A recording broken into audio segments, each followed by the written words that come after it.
حسد تشدد کے اسباب میں سے ایک بہت بڑا سبب ہے۔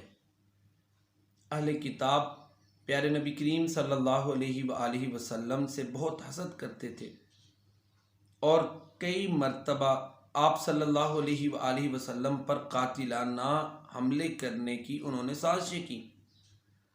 قرآن کریم میں اللہ تعالیٰ فرماتا ہے وَدَّ كَثِيرٌ مِّنْ أَهْلِ الْكِتَابِ لَوْ يَرُدُّونَكُم مِّن بَعْدِ إِيمَانِكُمْ كُفَّارًا حَسَدًا مِّنْ عِندِ أَنفُسِهِم مِّن بَعْدِ مَا تَبَيَّنَ لَهُمُ الْحَقُّ فَاعْفُ عَنْهُمْ وَاصْفَحْ۔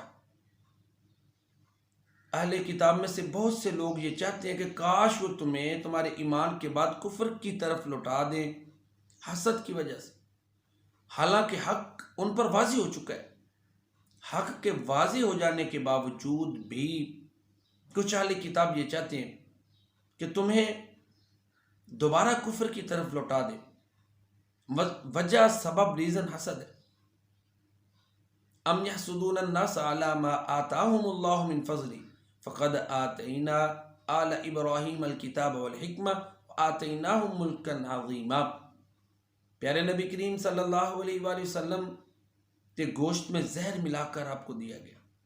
اللہ تعالیٰ نے معجزانہ آپ کو بچا لیا۔ ایک مرتبہ آپ صلی اللہ علیہ وسلم یہودیوں کے قبیلہ میں کوئی بات چیت کرنے کے لیے گئے، دیوار کے سائے میں بیٹھے تو انہوں نے اوپر سے پتھر پھینکنے کا منصوبہ بنایا۔ اللہ تعالیٰ نے آپ کو وحی کے ذریعے مطلع کیا اور آپ واپس آ گئے۔ تو تشدد کا ایک بہت بڑا سبب حسد ہے، اور حسد کا بہترین علاج تقدیر پر ایمان ہے کہ اللہ کی مرضی ہے، جس کو جو مرضی وہ دے دے۔ یہ صلاحیتیں، یہ عہدے، یہ عزتیں، یہ اللہ کے پاس ہیں، جس کو جب چاہے جو چاہے دے دے۔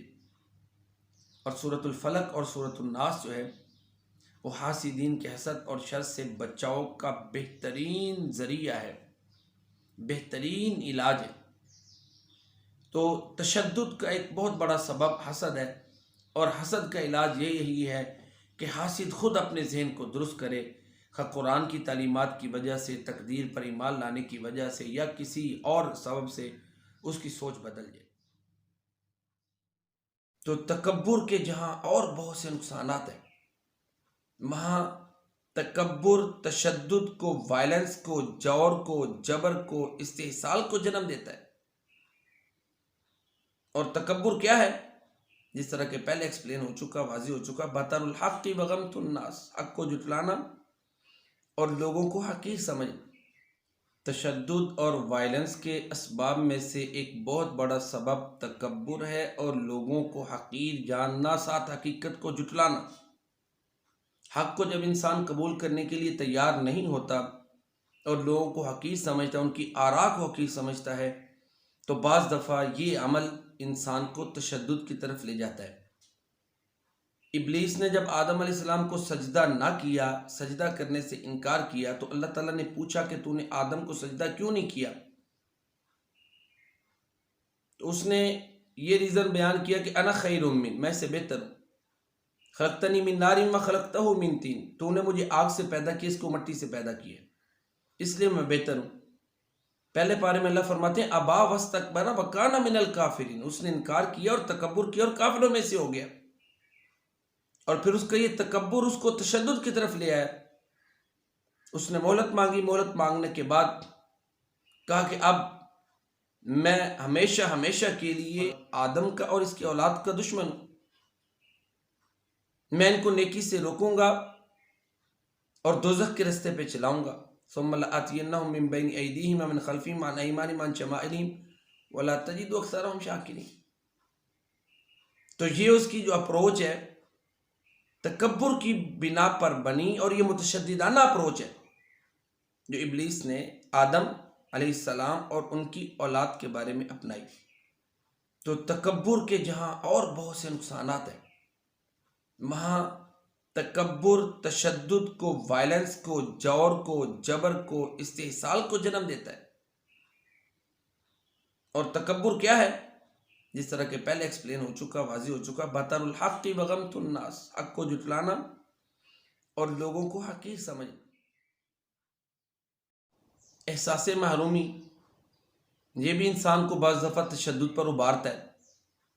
ایک محروم اور مظلوم انسان جب یہ سوچ بنا لے، یہ فکر بنا لے، اس کا یہ ذہن بن جائے کہ مجھے جائز طریقے سے حق نہیں ملے گا، میں محروم ہی رہوں گا، مظلوم ہی رہوں گا، تو پھر مظلوم ظالم بھی بنتا ہے۔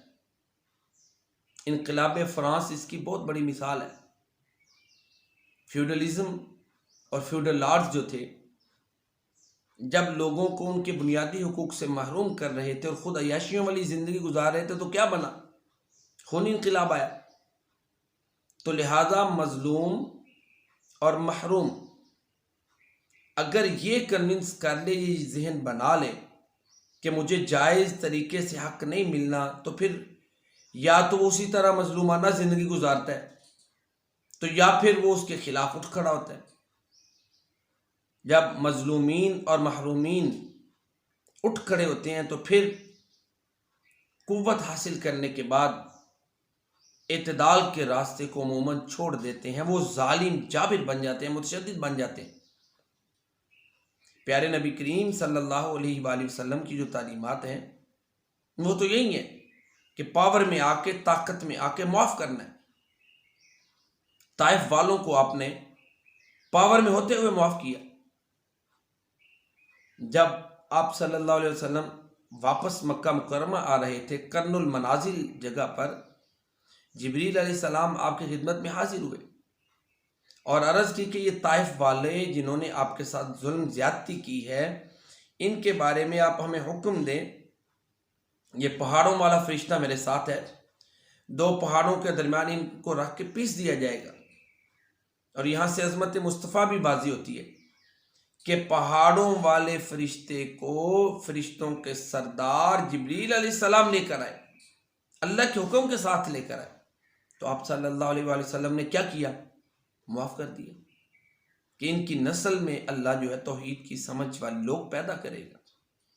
فتح مکہ کے موقع پر آپ صلی اللہ علیہ وآلہ وسلم نے جو ہے وہ معاف کر دیا۔ تو آپ صلی اللہ علیہ وسلم پر بڑے انہوں نے ظلم ڈھائے، مظالم کیے، لیکن اگر آپ نے معاف کیا تو یہ سیرت نبی ہے کہ قدرت ہوتے ہوئے اپنے غصے پہ قابو رکھنا اور معاف کرنا۔ آپ صلی اللہ علیہ وآلہ وسلم نے فرمایا لیس الشدید بالسرعہ انما الشدید الذی یملک نفسہ عند الغضب۔ طاقتور وہ نہیں جو مد مقابل کو پچھاڑ دے، طاقتور وہ ہے جو غصے کے وقت اپنے آپ پر قابو رکھے۔ تو عرض یہ کر رہا تھا کہ عام لوگ پیارے نبی کریم صلی اللہ علیہ وسلم کی سیرت طیبہ کے حصے کو بھلا دیتے ہیں، اس پر عمل نہیں کرتے، مسلمان بھی نہیں کرتے۔ اگر یہ کیفیت ہو تو ہمارے ہاں یہ جو بعض اس طرح کے معاملات ہیں کہ کمزور جب طاقتور ہوتے ہیں تو اپنا وہ زیادہ وقت بدلے میں گزار دیتے ہیں، انتقام لینے میں گزار دیتے ہیں، جبکہ پیارے نبی صلی اللہ علیہ وآلہ وسلم کی سیرت طیبہ یہ ہے کہ معاف کر دیا جائے۔ مظلوم طاقت آئے عام طور پر پھر وہ ظالم بن جاتا ہے، تشدد پہ اتر آتا ہے۔ محروم جب اس کے پاس پاور آتی ہے تو عام طور پر وہ بھی تشدد پر اتر آتا ہے۔ انقلاب فرانسس کی ایک بہت بڑی مثال ہے۔ تو اس لیے جو پاور میں لوگ ہوں، جو طاقت میں لوگ ہوں، ان کو چاہیے کہ جو لوگ کمزور ہیں ان پہ رحم کریں، ان پہ ترس کریں۔ اللہ کی مخلوق پر رحم جو ہے، جہاں اللہ خوش ہوتا ہے وہاں تشدد کے راستے کو روکتا ہے۔